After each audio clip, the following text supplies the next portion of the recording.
have now from Candlestick Chronicles.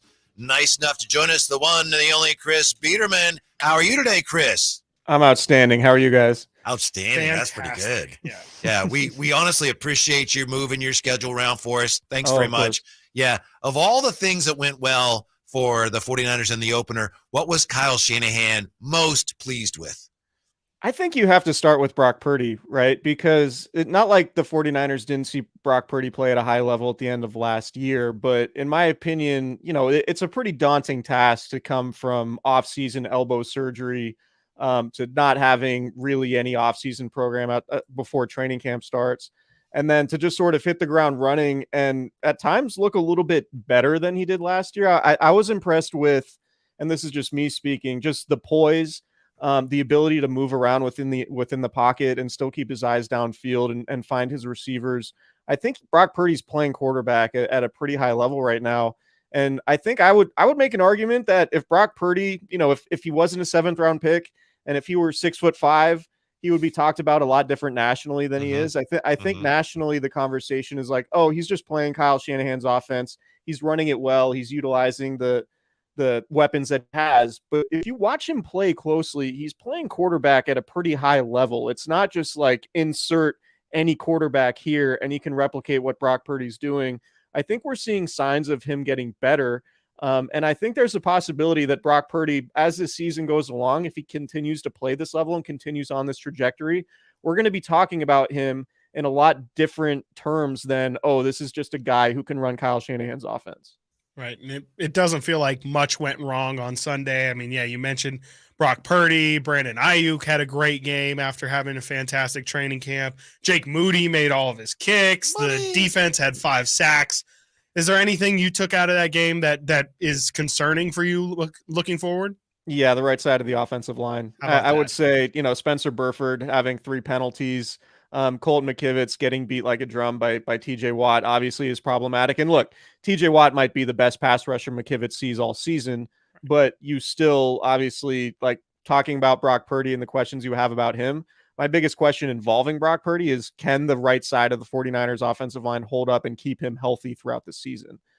Because we did see 2 or 3 times defenders get close to Brock Purdy's right arm. And obviously that's how he got hurt in the NFC Championship game last year.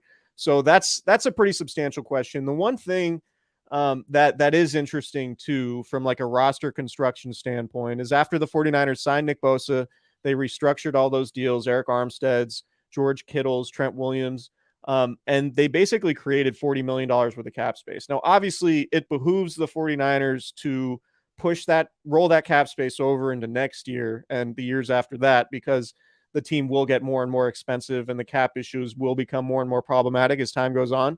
But in the meantime, they do have a little bit of flexibility. So if for some, say Tampa Bay falls out of it and they decide to put some of their better players on the trade block, do the 49ers say, hey, we have draft picks now that, all the Trey Lance stuff is behind us. Let's go get Tristan Wirfs and like really solidify the right side of the offensive line. And obviously that might be like a pie in the sky scenario, but we've seen it when the 49ers have been really good and thought they were only a piece or 2 away. We've seen them go get Emmanuel Sanders. We saw him go get Christian McCaffrey. So is the right side of the offensive line going to be an area where they decide to go get an upgrade mid-season? Because you look at the cap space they created, and that's certainly a possibility. I don't think they created the cap space solely to go get somebody or make a splashy move at the deadline, but I think they did it so they do have the flexibility to where if they want to do it, they absolutely can. Chris Biderman, our 49er insider from Candlestick Chronicles with us. Chris, thank you for getting in that little shot about Tampa Bay. You probably aren't aware of it. Chris is a big Vikings fan, and we've been kind of, we've been occasionally mentioning today throughout the course of the day, hey, what happened to the Vikings? But be that as it may, it's only been one game. Steve Wilks' defense, did it look any different to you than DeMeco Ryans' defense? You saw some blitzes, I think, that were a little bit different, but I think overall you look at the blitz rates, they were about the same that what we saw last year. And that might be, game plan specific, or at least, the 49ers leading that game for as long as they were probably didn't need to blitz. And we'll see, maybe they get a little bit more blitz heavy, say in a close game in the fourth quarter. But no, schematically, I mean, I'm not going to sit here and pretend like I'm some scheme expert, but I will say it looks we do that all the time. We do that every day. I will say it looks similar.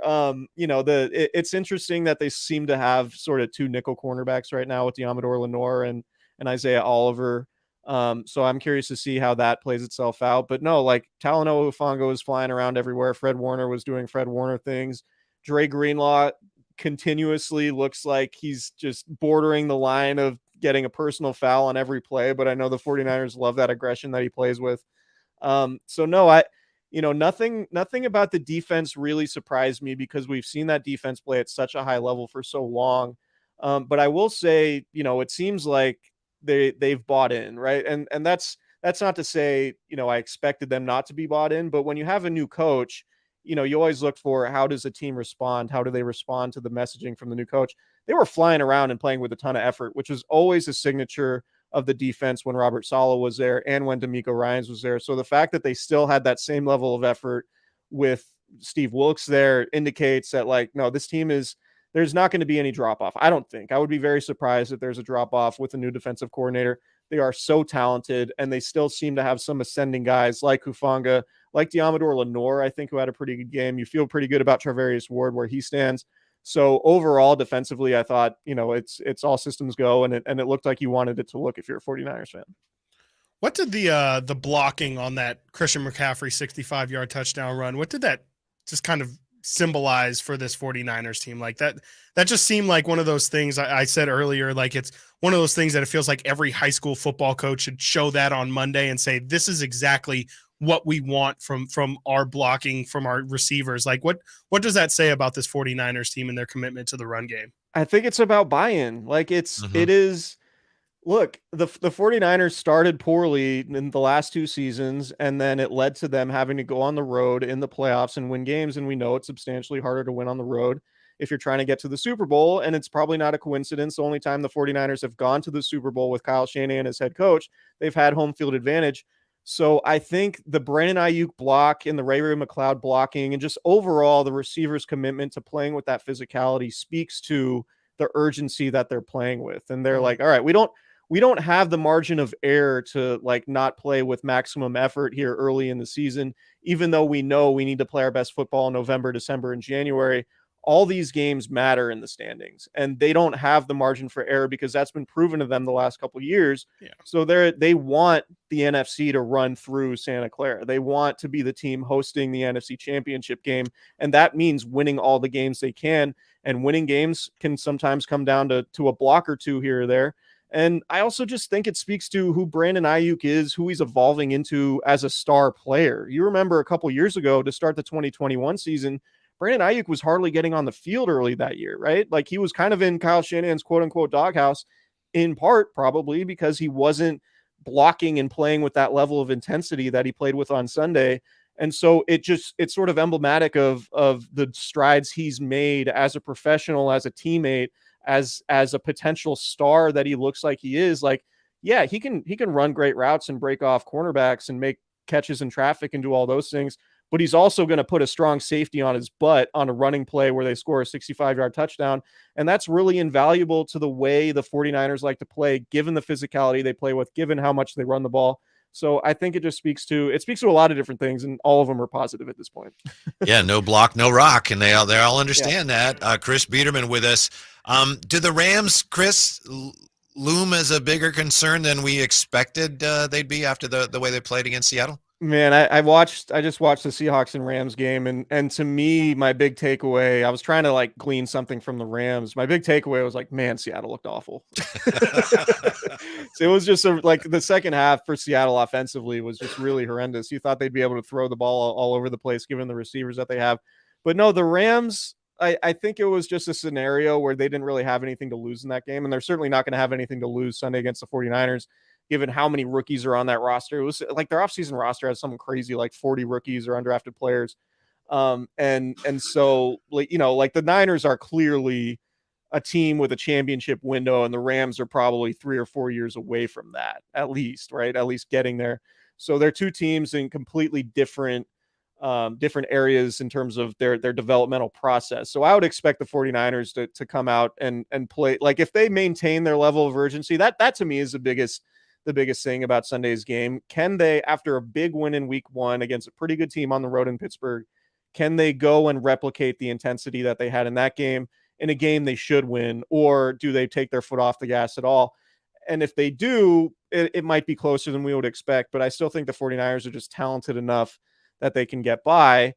That being said, they do dislike the Rams. Deebo Samuel said, it was either last year or 2 years ago, leading into, I think the Seahawks last year, leading into the Seahawks playoff game, he was asked about the Niners-Seahawks rivalry, and traditionally years past, Niners and Seahawks had been the rival.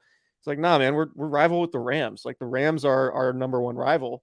We don't view the Seahawks that way. So I still think, the way the NFC Championship game went a few years ago down in LA, that sticks in a lot of 49ers players' craws, and they they're not going to forget that. So I would imagine the intensity should be there, and ultimately that's going to be what I'm looking for, because if they play anything like they're capable of playing, they shouldn't have much problem with the Rams on Sunday. Chris, we appreciate it. Thanks very much. Enjoy the game this week. By the way, where do the Jets go now? Where would you, if the Jets say, "Hey, Chris, we need another quarterback," where would you advise them to look? I'd call Tom Brady. There you go. I don't know. It sucks, man. That's probably the worst thing about the NFL, right? It's just injuries like that. I don't imagine the 49ers are going to trade Brandon Allen or Sam Darnold over to the Jets. I know there's been some speculation because, Sacramento's Ian Book has been in Santa Clara working out today. To me, I think that was probably something that was arranged long before Aaron Rodgers got hurt, and just for sort of reconnaissance reasons. But no, that's a great question. If I knew, I'd maybe have a better shot at being an NFL GM, but that sucks when you have all your eggs in one basket and then that player goes down for the season 4 snaps in. That's about as bad as it gets for an NFL front office. So I do not envy them having to make that decision. For great 49er coverage, Candlestick Chronicles. He joins us every week. Chris Biderman. Thank you, Chris. We appreciate it. Talk to you next week. No problem. Thank you guys for having me. Appreciate it. Absolutely. And we didn't even talk about Money Moody. I know, which is great. I mean, again, if you're not talking about the kicker, that's a position